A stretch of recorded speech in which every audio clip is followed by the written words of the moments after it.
Hello, we're going to talk a little bit about grammar and we're going to refer to relative clauses.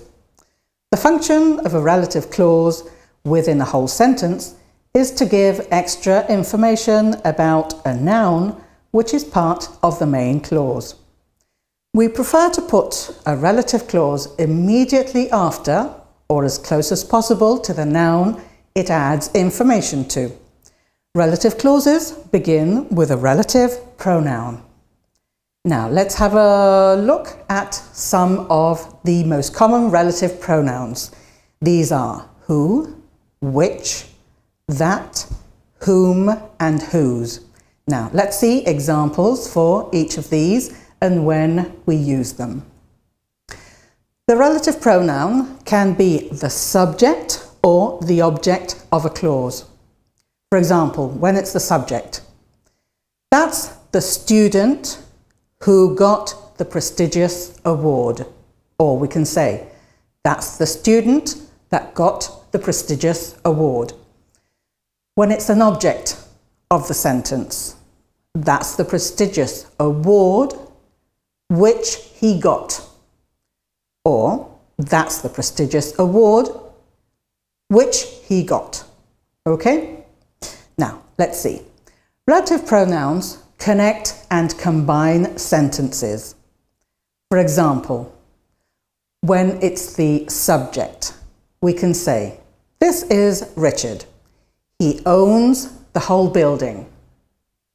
Richard is the person who owns the whole building.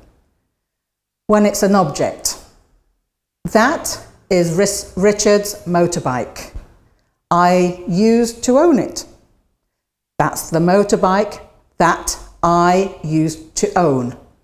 But now it belongs to Richard. Okay? Now let's see more examples.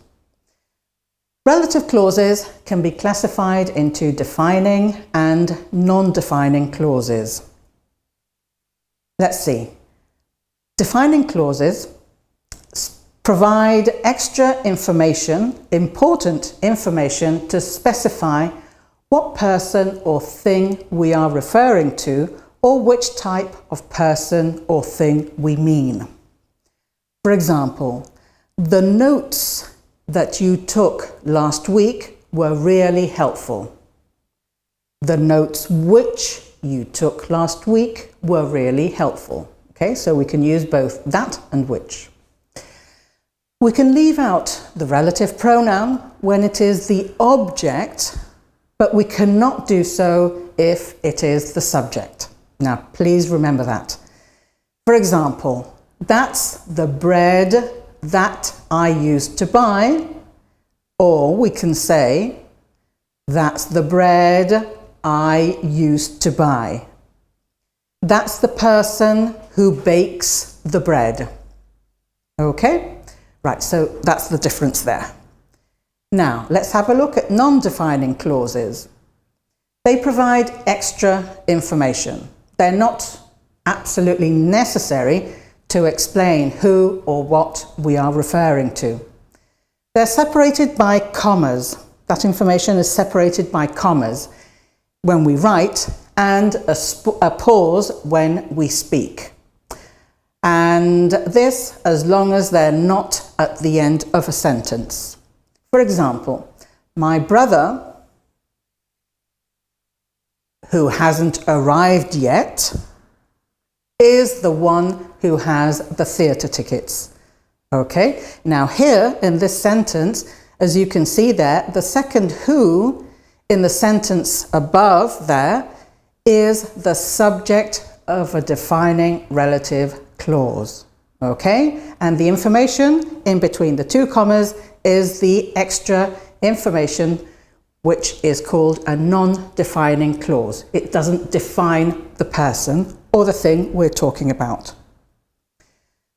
In non-defining clauses, the pronoun that cannot be used to introduce a non-defining relative clause. Okay?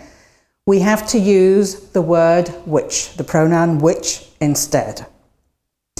Okay, and that's all for the time being. Thank you. Bye-bye.